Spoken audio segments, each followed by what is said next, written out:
One of the most important aspects of having family in your children's lives is having family from both sides. I've spent, well, past tense, my children grew up, they're still babies, so let me just say that. But they were originally grew up not really knowing my folks' side, maybe as infants, but only really being familiar or having a relationship or knowing about their dad's side of the family. And so my children, especially my son, and this is not for everybody, but had like this animosity and just, it manifested later as he got older, and he's telling me, why did dad say that you don't want me? Like, sister has gone to bed. It's like 11. I let him stay up a little later. He's laying in my lap.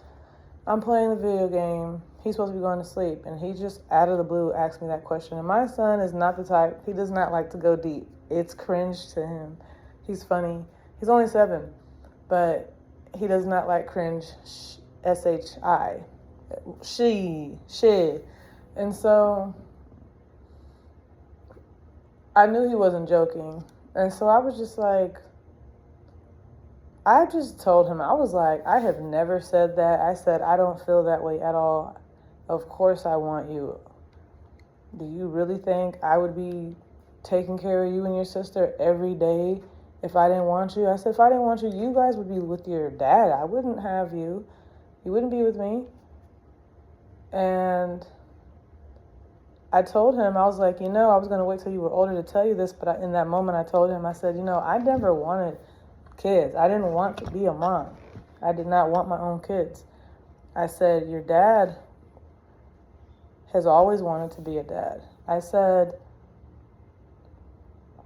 but now that you guys are here, now that I have you and see you every day, I love you. Like, I don't want you to go anywhere. I would be very sad if something happened to you. I said, of course I want you guys. Of course I want you. You're my babies. And I don't know if it still bothers him, but he never brought it up again. Hasn't brought it up. And I feel like what really helped him feel that way is because since we've been living with some other people, aka my biological mother and father, my mom has done a really unconscious, wonderful job of helping my children kind of rewrite whatever idea that they may have had of me. People don't necessarily always talk about you in front of your kids, but sometimes it's just this unspoken energy, or sometimes children overhear conversations.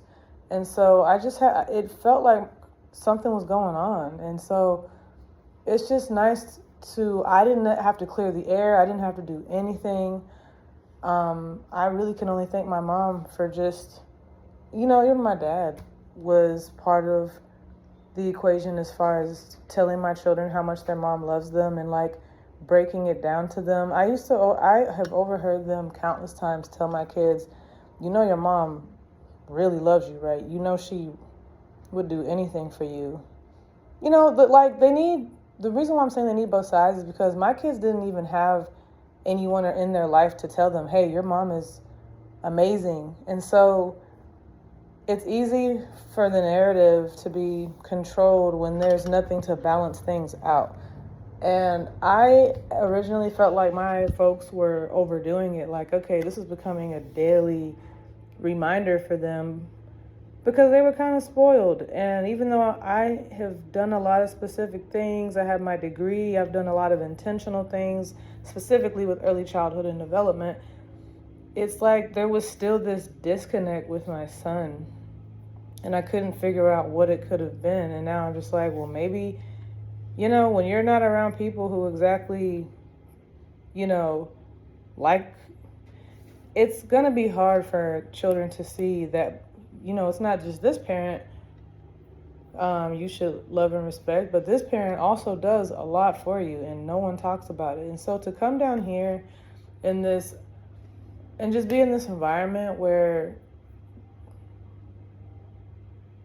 the two people who had originally let me down the most were literally shifted my son specifically, because my daughter was never buying the BS, but my son was, it's like he was conflicted. Something was like torn, and I didn't realize it was because somebody said something to him. I thought it was just because he just didn't like me because he just didn't like me.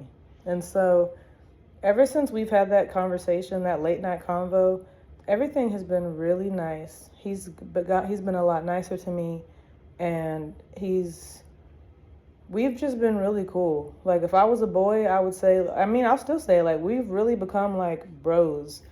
Still parent-child dynamic, but we've really become closer, and I can tell that he believes me. And that's the one thing about my son. He really listens to me when I tell him stuff, like when we have those heart-to-hearts. And so I'm just so glad he brought that to my attention before that just festered up and never got addressed.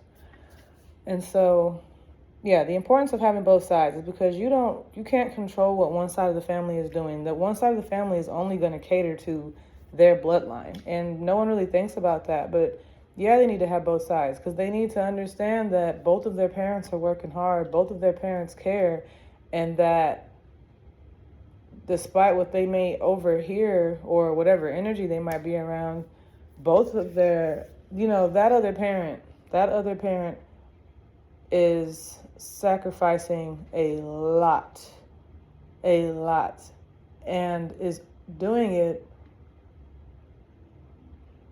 with intention. Not so somebody can see, literally quietly doing it. So it's like nobody has any idea, and that's okay with me, but I at least want my kids to understand. And I'm just glad that I got to come out here and live with my folks and have my children with me, because they have heard every day positive stuff about me, and it's just been nothing but positivity coming out of my parents' mouths about me to my kids, and just speaking highly of me. And it's really shaped the type of connection me and my son are falling into, the newfound respect. Like, we've only been here a year, but so far it's just been like really productive. Like, I've watched the change in him specifically go from not being sure about me to adoring me. And whatever barrier was blocking us from having that, it's broken. And I'm just grateful. And that's another reason why it's important for families to sit down and have like these talks with the kids in the room, so the kids can see, hey, like, adults don't always know what's going on. Sometimes adults are kids too, and they don't think about how their words or actions might affect how the children look at the other parent. Meanwhile, I've been doing this stuff to help and make sure my kids still I have, supported the relationship with my children and their other parent. And it shows. Like, there's never been any issues. They've never had questions on that side asking, hey, why did mom say you hate us or don't want us or don't take care? Like, they haven't had anything like that to say. I've just helped them, not force them to be excited, but support their, whatever I feel they're feeling, I just support that. And if I see they're excited or happy about it, I support that, which is why they act the way they do. People don't realize the biology of a child. All it takes is for me to go to just badmouth the other parent, and those children will eventually, it affects them, especially the younger they are when you start to do that. But thankfully, because I have been in my children's life the most, I was able to, not even me, but things were just able to turn around before whatever was about to happen or whatever someone was trying to make happen transpired. Like, it died. And the two people that I would have never expected to do anything are literally a huge, most of the reason why. Because I was never telling my children, you have a really great mom. Yeah, I do. I wasn't saying nothing. I was just doing stuff, going to work, burning myself out, picking them up from, like, just doing stuff and just doing my best to not complain, lashing out sometimes naturally. That's just what comes with it when you're carrying a lot by yourself. But, it eventually did work out. It worked out in my favor. And it really helped me see why, when possible, if there's no serious safety issues, and if there are, I recommend you start documenting them and have a paper trail. So if anything else happens, you're prepared. I wouldn't just sit on that and just let stuff keep happening and like, oops, just no more. But I would document. But if you have a serious thing that you don't really need documentation for, you need to do something about that. But anyway, I'm just grateful. I'm just grateful for the turnaround. I'm grateful that he opened up to me, that he felt safe enough to ask me about that. I'm grateful that that we're here. I'm grateful that we're here. And I'm grateful that my mom and dad have really shifted my son's idea of me, because now it's just whatever was going on, that fuzziness that I was not able to figure out, it's just clear. And he adores me just like he did when he was a little baby. Like something weird, I don't know. He said something to me about, why did dad say you're a stupid idiot? And I was just like, or something, I don't know. It was something along those lines. And all I could think was,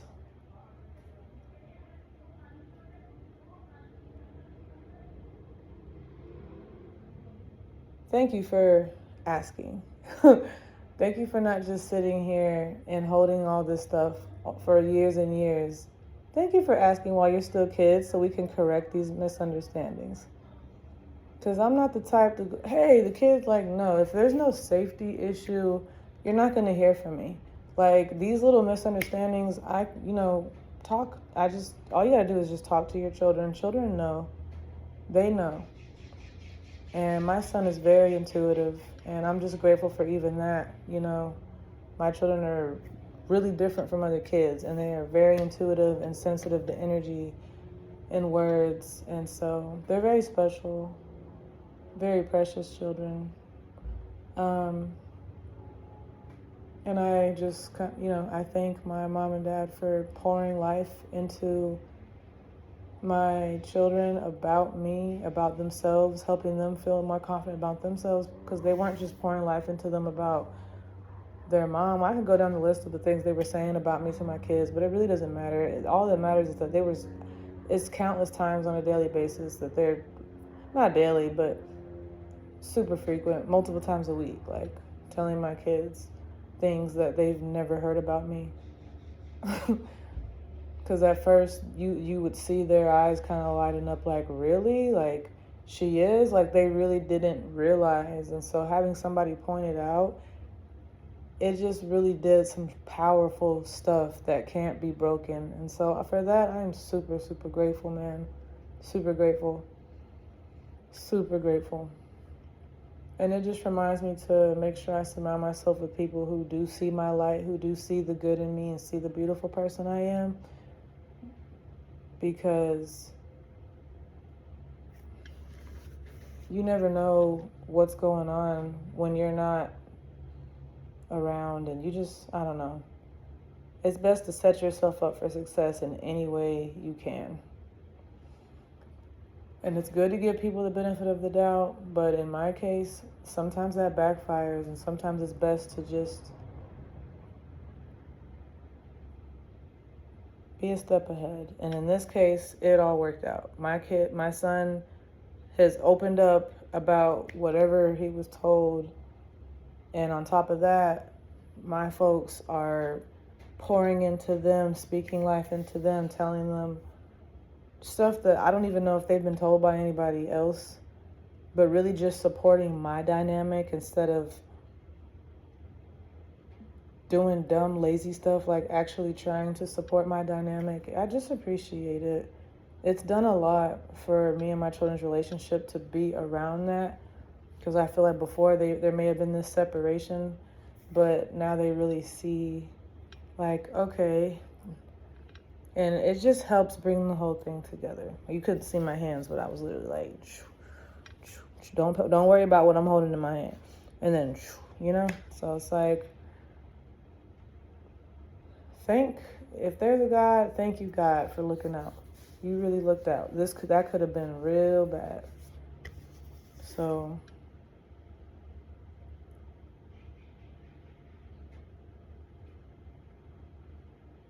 you never know what's going on in your child's mind. And if you know you're not the only person your child is around, I would just recommend just really building them up so that they can continue to become people of integrity, people who are comfortable opening up to you, and people who know bullshit from real shit. Imagine if my kids were super gullible, like children are supposed to be, but my children are so aware that I'm just, that's not every day where your child is saying, like, he's 7 or he was 6 when he brought it to my attention, but still, like, this is a baby. And I'm just like, this could have went so bad. Thank God that you guys are aliens. My children are aliens. That's what it is, really. They're aliens. But yeah. I did not ask for this, but I'm happy to be here. I'm glad to be here. And I'm glad I was chosen to do this mom thing. Because I could have got an abortion. I didn't. I could have, trigger warning. I could have done so many things. I literally could have abandoned my children at the first sign of rain. And instead, I have just stood here and just fought and just stayed strong and not let anyone break or shake the ground that I stand on. And it's paying off. It has paid off immensely, and it will continue to. So that was just a random thought. I'm supposed to be going to the library. I don't know how my brain, I don't know. I don't claim these diseases, but if somebody might say I have a certain type of brain. Yeah, because I'm just like, how the heck? But yeah, if you're a Christian, I don't know, let's just all let's hold hands and say, glory be to God.